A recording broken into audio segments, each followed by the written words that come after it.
జనసేన మధ్య పొత్తుల విషయంలో కాస్త సందిగ్ధత నెలకొంది. అయితే తమను సంప్రదించకుండానే పొత్తు ధర్మంలో భాగంగా ఏ రకంగా టీడీపీ ఏకపక్షంగా టికెట్ల కేటాయింపు జరుగుతుందంటూ కూడా జనసేన అధినేత పవన్ కళ్యాణ్ కాస్త ఆగ్రహానికి గురయ్యారు.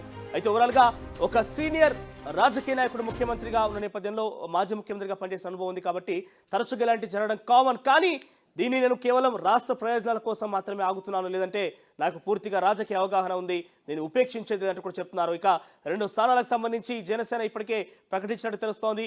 రాజోలు, రాయవరం 2 చోట్ల కూడా జనసేన పోటీలో ఉందంటూ కూడా పవన్ కళ్యాణ్ ప్రకటించినట్టు చూస్తా ఉన్నాం.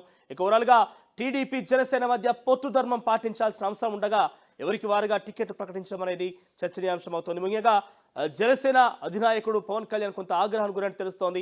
ఇక చాలా మంది కూడా జనసేన నాయకులు, కార్యకర్తలు కూడా తమకు 50 సీట్లు కోరాలని, 60 సీట్లు కోరాలని చాలా వరకు డిమాండ్ చేస్తున్నారు, తమని సంప్రదిస్తున్నారు, సలహాలు సూచనలు ఇస్తున్నారంటూ కూడా పవన్ కళ్యాణ్ చెప్పారు. కానీ ఎటువంటి సలహాలు సూచనలు అవసరం లేదు, నాకు రాజకీయంగా పూర్తి అవగాహన ఉంది, ఏమీ లేకుండానే ఊరికి రాజకీయాలకు రాలేదంటూ కూడా వచ్చానంటూ కూడా ఒక రకంగా పవన్ కళ్యాణ్ కార్యకర్తలు, నాయకులను ఉద్దేశించి మాట్లాడడం జరిగింది. ఇదే అంశం నుంచి మాట్లాడిన ఒకసారి మనతో పాటుగా మా ప్రతినిధి రాజేష్ జాయిన్ అవుతారు. రాజేష్, అసలు జనసేన టీడీపీ మధ్య ఎటువంటి పొత్తుల విషయంలో ఇంకా క్లారిటీ రాకుండా టికెట్ల వ్యవహారం అనేది ఏ రకంగా చూడొచ్చు? ఒక రకంగా పవన్ కళ్యాణ్ కూడా మాట్లాడుతూ ఒక 2 సీట్లు ప్రకటించినట్టు కూడా తెలుస్తోంది. అప్డేట్స్ ఏంటి?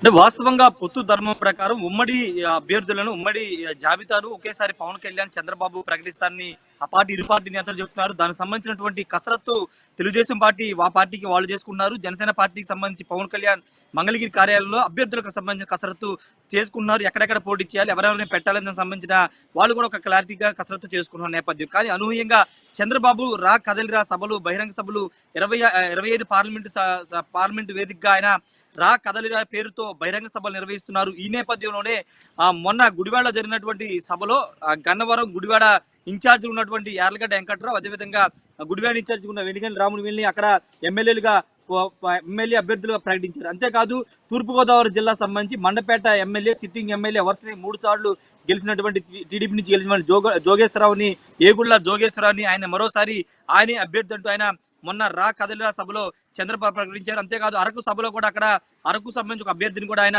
ప్రకటించారు. ఇలా వరుసగా అభ్యర్థులను ప్రకటించుకుంటూ వెళుతున్న చంద్రబాబు నాయుడు పొత్తు ధర్మాన్ని పాటించట్లేదంటూ జనసేన పార్టీ నేతలు తీవ్రస్థాయిలో మండిపడుతున్నారు. ఈ నేపథ్యంలో పవన్ కళ్యాణ్ దృష్టికి కూడా ఈ అంశాన్ని తీసుకువెళ్లడంతో పవన్ కళ్యాణ్ ఈ రోజు రిపబ్లిక్ డే సందర్భంగా ఆయన నేతలతో మాట్లాడుతున్న సందర్భంగా ఆయన కీలక వ్యాఖ్యలు చేశారు. తెలుగుదేశం పార్టీ పొత్తు ధర్మం పాటించట్లేదు కాబట్టి తాను కూడా పొత్తు ధర్మాన్ని పాటించకుండా 2 సీట్లు అనౌన్స్ చేస్తున్నానంటూ రాజోలు నియోజకవర్గానికి సంబంధించిన అభ్యర్థిని, అదేవిధంగా రాజానగరం, ఉమ్మడి తూర్పుగోదావరి సంబంధించిన రాజానగరం నుంచి కూడా ఈ 2 చోట్ల నుంచి అభ్యర్థులను ప్రకటిస్తున్నట్టు ఆయన చెప్పారు. ఉమ్మడి రాజోలు నియోజకవర్గం వరప్రసాద్ ప్రస్తుతం అక్కడ ఇన్ఛార్జిగా ఉన్నారు, మాజీ ఐఏఎస్ అధికారి ఆయన. అదేవిధంగా రాజోలు నుంచి అక్కడ బత్తిన శివకృష్ణ రేసులో ఉన్నట్టు తెలుస్తుంది. ఈ 2 నియోజకవర్గాల్లో జనసేన పోటీ చేస్తున్నట్టు ఆయన కూడా స్పష్టత ఇచ్చారు. ఈ నేపథ్యంలో ఆయన కొన్ని కీలక వ్యాఖ్యలు చేశారు. ఎందుకంటే పొత్తుకు సంబంధించిన అంశాన్ని, సున్నితమైన అంశాన్ని ఇలా ప్రకటించడం ద్వారా పార్టీ నేతలు తన మీద ఒత్తిడి తెస్తున్నారు. ఆ ఒత్తిడి కారణంగానే తనకు కొంత ఇబ్బంది ఎదురవుతుందని కూడా ఆయన కొన్ని కీలక వ్యాఖ్యలు చేశారు. లోకేష్ ముఖ్యమంత్రి అంటూ ప్రచారం చేసుకున్నా తాను బాధపడలేదు. ఎందుకంటే ఇలాంటి పొత్తు అంశాన్ని, సున్నితమైన అంశాన్ని ఇలా బహిరంగ ప్రకటించడం ద్వారా పార్టీల మధ్య కొంత విభేదాలు వచ్చే అవకాశం ఉందనే అంశాన్ని పవన్ కళ్యాణ్ ప్రస్తావించారు. తన గురించి కూడా ఆయన మాట్లాడారు. పవన్ కళ్యాణ్ అంటే చాలా మంది తనకు రాజకీయాలు తెలియదు అనుకుంటారు, కానీ అన్ని తెలిసే తాను ఉంటున్నాను కూడా చెబుతూ ఉన్నారు. 50-60 సీట్లు అడగాలని కొంతమంది అడుగుతున్నారు, కానీ ఎన్ని సీట్లు అడగాలో తనకు స్పష్టత ఉందని చెప్తున్నారు. సింగిల్ గా ఎందుకు వెళ్ళట్లేదు అనే దానిపైన తనకు ఒక అవగాహన ఉందని కూడా ఆయన చాలా స్పష్టంగా చెప్పారు. 2019లో 150 స్థానాల్లో పోటీ చేయలేకపోయాము, అదేవిధంగా 18 లక్షల ఓట్లు సాధించాము, కాబట్టి ఈసారి అందుకు అనుగుణంగా ప్రభుత్వంలో భాగస్వామ్యం అవ్వాలనే ఉద్దేశంతోనే సింగిల్ గా వెళ్ళట్లేదని ఒక క్లారిటీ అయితే ఇచ్చారు. పూర్తిగా కొంత ఒత్తిడి తెస్తున్న నేపథ్యం అయితే కనబడుతుంది. అన్ని జిల్లాలకు సంబంధించినటువంటి జనసేన పార్టీ నేతలు కొంత టీడీపీ దూకుడుగా వెళుతుంది, పొత్తు ధర్మాన్ని పాటించట్లేదని ఒక అంశాన్ని అయితే పవన్ కళ్యాణ్ దృష్టికి తీసుకురావడంతో పవన్ కళ్యాణ్ ఈ రోజు ఈ విధంగా మాట్లాడారు. 2 నియోజకవర్గాలకు అభ్యర్థులు ప్రకటించారు. అయితే దీనికి సంబంధించి తర్వాత పరిణామాలు ఎలా ఉంటాయి అంటే, ఇప్పటి వరకు పొత్తు చాలా సజావుగా సాగింది, కానీ ఇప్పుడు అనూహ్యంగా టీడీపీ వరుసగా అభ్యర్థులను ప్రకటించుకుని వెళ్లడంతో ఇప్పుడు జనసేన కొంత ఆగ్రహం వ్యక్తం చేస్తూ వాళ్ళు కూడా 2 అభ్యర్థులను ప్రకటించిన నేపథ్యంలో ఒకవేళ టీడీపీ ఆపకుండా బహిరంగ సభలో, చంద్రబాబు బహిరంగ సభలో కంటిన్యూ చేస్తారా, అభ్యర్థులకు సంబంధించిన ప్రకటన కంటిన్యూ చేస్తారా అనే దానిపైన స్పష్టత రావాల్సింది. ఒకవేళ ప్రకటిస్తే కనుక జనసేన కూడా ఇలా వాళ్ళకు ఎవరికి వాళ్ళు కూడా అభ్యర్థులను ప్రకటించుకునే అవకాశం ఉంది కాబట్టి కొంత పొత్తుల మీద ఇది ప్రభావం చూపించే అవకాశం ఉంది కాబట్టి ఈ రోజు ఏమన్నా చంద్రబాబు పవన్ కళ్యాణ్ మరోసారి మాట్లాడుకుని ఒకేసారి అభ్యర్థులు ప్రకటిద్దామనే నిర్ణయానికి వస్తారా లేదా అనేది చూడాల్సిన అవసరం ఉంది. ఏదైనప్పటికీ అభ్యర్థుల ప్రకటన, తెలుగుదేశం పార్టీ చేసిన అభ్యర్థుల ప్రకటన అయితే పొత్తులో కొంత చిచ్చు రాజేస్తుందని చెప్పాలి. జనసేన పార్టీ తీవ్రస్థాయిలో ఆగ్రహం వ్యక్తం చేస్తూ పొత్తు ధర్మాన్ని పాటించుకోకుండా టీడీపీ ముందుకు వెళ్ళడం పైన వాళ్ళు తీవ్రస్థాయిలో ఆగ్రహం వ్యక్తం చేస్తున్నారు. పవన్ కళ్యాణ్ కూడా ఇదే రీతిలో ఆగ్రహం వ్యక్తం చేస్తూ 2 నియోజకవర్గాల ఇన్ఛార్జిని అభ్యర్థుల్ని ప్రకటించిన పరిస్థితి ఉంది. ఏదేమైనప్పటికీ రాబోయే రోజుల్లో దీని ఇంపాక్ట్ ఉంటే కనుక ఖచ్చితంగా అది రాబోయే ఎన్నికలు వైసీపీ ఫేవర్గా ఉంటుంది కాబట్టి ఇప్పుడు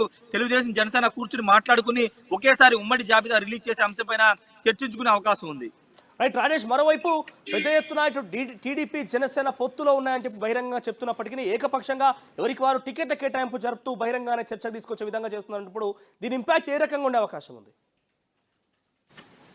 ఖచ్చితంగా ఇప్పుడు 2 పార్టీల మధ్య నిజంగా కొన్ని నియోజకవర్గాల్లో టీడీపీ జనసేన కలిసి పనిచేయలేని పరిస్థితి. ఎందుకంటే జనసేన నుంచి కూడా చాలా నియోజకవర్గాలు సీటు ఆశిస్తున్నారు. గత 5 ఏళ్లుగా నియోజకవర్గంలో వాళ్ళు తిరుగుతూ ఉన్నారు. కానీ ఇప్పుడు అనూహ్యంగా పొత్తు ఏర్పడడంతో వాళ్ళు పోటీ చేయలేని పరిస్థితి ఏర్పడుతున్న నేపథ్యంలో వాళ్ళు టీడీపీకి సపోర్ట్గా, టీడీపీకి అభ్యర్థిగా అక్కడ సీటు ఇస్తే కనుక ఆయనకు వాళ్ళ కోసం పని చేయాలి లేదా అనే దానిపైన ఒక సందిగ్ధత ఉన్న నియోజకవర్గాలు దాదాపు 30-40 నియోజకవర్గాలు, 175 నియోజకవర్గాలు, 30-40 నియోజకవర్గాలు ఉన్నాయి. కాబట్టి ఈ 30-40 నియోజకవర్గాలు చాలా కీలకంగా ఉండే అవకాశం ఉంది. కాబట్టి అక్కడ జనసేన పార్టీని ఏ విధంగా సమన్వయం చేసుకుని టీడీపీ వాళ్ళు వెళ్తారు లేదా టీడీపీ వాళ్ళ స్థానాల్లో జనసేనకి ఇస్తే వాళ్ళు ఏ విధంగా సమన్వయం చేసుకుంటారు అనే దానిపైన ఇప్పుడు రాబోయే ఎన్నికల్లో ఫలితాలు అనేవి ఆధారపడి ఉంటాయి. కాబట్టి ఇప్పటి నుంచే జనసేన టీడీపీ ఇప్పుడు ఈ విధంగా పొత్తులకు సంబంధించి కానీ లేకపోతే సీట్లకు సంబంధించి ఎవరికి వాళ్ళు ప్రకటించింది కనుక రాబోయే ఎన్నికల్లో వచ్చే 2-3 నెలల ఎన్నికలు ఉన్నాయి కాబట్టి దాని మీద ఇంపాక్ట్ చూపించే అవకాశం ఉంది.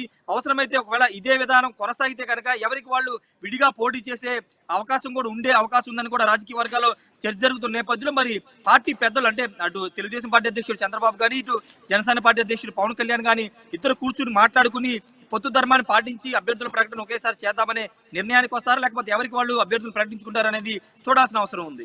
Thank you Rajesh, thank you for the updates. Overall గా టీడీపీ జనసేన మధ్య ఇటు పొత్తులో ధర్మం పాటించకుండా ఎవరికి వారు ఏకపక్షంగా టికెట్ల కేటాయింపుకు సంబంధించి బహిరంగ చర్చ తీసుకోవడం సర్వత్రా చర్చనీయాంశం అవుతుంది. పెద్ద ఎత్తున ఒకరిపై ఒకరు కూడా ఆగ్రహానికి గురవుతున్న పరిస్థితి. కానీ పవన్ కళ్యాణ్ కూడా ఏకంగా కార్యకర్తలతో, నాయకులతో ఉద్దేశించి మాట్లాడుతూ ప్రస్తుతం నేను రాష్ట్ర ప్రయోజనాల దృష్ట్యా ఆలోచిస్తున్నాను.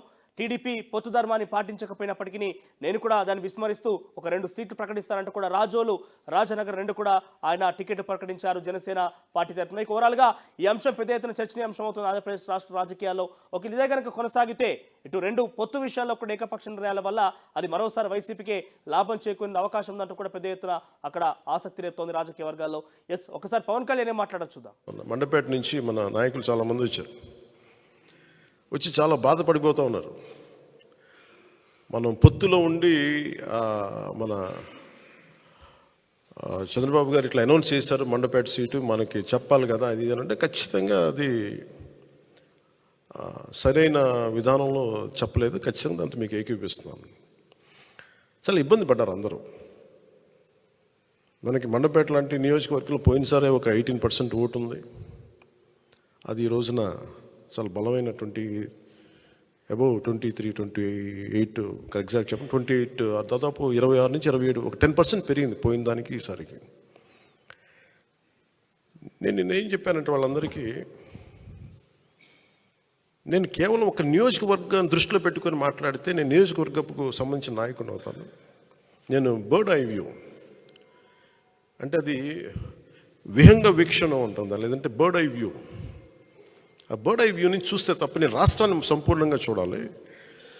దాంట్లో భాగంగా ఒకసారి కొన్నిపాటి ఏరియాలో ఇబ్బంది కలగచ్చేమో. పొత్తు ధర్మం ప్రకారం అలా అనౌన్స్ చేయకుండా ఉండాల్సింది. నేను దానికి క్షమాపణలు చెప్తున్నాను. ఖచ్చితంగా నెక్స్ట్ మీటింగ్లో దాని మీద వివరణ ఇచ్చి దాన్ని ఎలా సరిదిద్దాలో సరిదిద్దుతాం అని ఒక మాట ఇచ్చి పంపించాను. అలాగే వాళ్ళు అన్నది కూడా ఏంటంటే మన నాయకులు కూడా ఇప్పటికీ 2 సీట్లు అనౌన్స్ చేశారు. మరి ఇది పొత్తు ధర్మమేనా నన్ను అడిగితే అట్లా కొన్ని ప్రత్యేక పరిస్థితులు ఉంటాయి. వాళ్ళు కూడా మనం అర్థం చేసుకోవాలి కదా. 4 దశాబ్దాలు సుదీర్ఘ అనుభవం ఉన్న వ్యక్తులు, ఒంటరిగా వాళ్ళ సొంత పార్టీ నడిపిన వ్యక్తులు. ఒక్కోసారి ఎట్లా ఉంటుందంటే పొత్తు ఆ సైజు వ్యక్తులకి ఒక ఇరుకు చొక్క అథారిటీకి దారేదిలో చెప్తూ ఉంటాం. ఒక బలమైన వ్యక్తికి సరిపోయిన కోటేస్తే కొంచెం ఇరుగ్గా ఉంటుంది కదా, టైట్గా ఉంటుంది. అలాగే ఒకసారి పొత్తు ఆ స్థాయి నాయకులకి చాలా ఇబ్బందిగా ఉంటుంది ఒక్కోసారి. కానీ వాస్తవాలు వేరుంటాయి, క్షేత్రస్థాయి పరిస్థితులు వేరుగా ఉంటాయి. అందుకని ఒక్కోసారి అనుభవం ఇటు ఒకసారి గబుక్కుని ఒక మాట అన్నిస్తుంది. లోకేష్ గారు ఆ రోజు మా నాన్నగారు ముఖ్యమంత్రి ఎన్ని అన్నా కానీ ఇవన్నీ నేను ఎందుకు దాన్ని పెద్ద మనసుతో వదిలేస్తానంటే, ఒక పార్టీని 3 దశాబ్దాలు నడిపి 3 సార్లు ముఖ్యమంత్రులుగా ఉండి అలాంటి కుటుంబం నుంచి వచ్చిన వ్యక్తులు సహజంగా గబుక్కుని ఒక మాట వచ్చేస్తుంది. దాన్ని రాష్ట్ర ప్రయోజనాలను దృష్టిలో పెట్టుకొని జగన్ అనే వ్యక్తి ఇంకొకసారి వస్తే రాష్ట్రం అధోగతికి పాలవుతుంది అన్న ఒక్క ఆలోచన నన్ను చాలాసార్లు రెస్పాండ్ కానివ్వకుండా చేస్తుంది. భవిష్యత్తు ఏది ఎట్లా ఉన్నప్పటికీ కూడా ఈ క్షణం మనం ఇప్పుడు చేయాల్సింది సంపూర్ణంగా ఒక మాట అటున్నా ఆటుపోట్లున్నా ఇటున్నా కానీ మనం కలిసే వెళ్తున్నాం. అలాగే వారు 2 సీట్లు అనౌన్స్ చేశారు కాబట్టి ప్రత్యేక పరిస్థితుల్లో నేను కూడా ప్రత్యేక పరిస్థితుల్లో ఈ రోజున రిపబ్లిక్ డే రోజున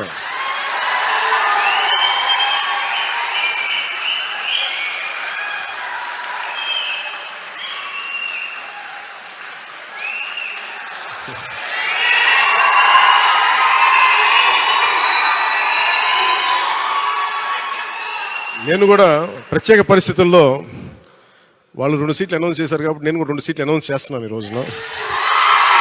అది పరిస్థితులు అలాంటివి. సో నాకు కూడా ఒత్తిడి ఉంటుంది, పాపం చంద్రబాబు గారికి కూడా ఒత్తిడి ఉంటుంది, నాకు కూడా ఒత్తిడి ఉంటుంది. కాబట్టి ఆ ఒత్తిడిని నేను కూడా తట్టుకోవడానికి రిపబ్లిక్ డే రోజున నాకు R అక్షరం బాగుందనిపించింది. రిపబ్లిక్ డే RRR లాగా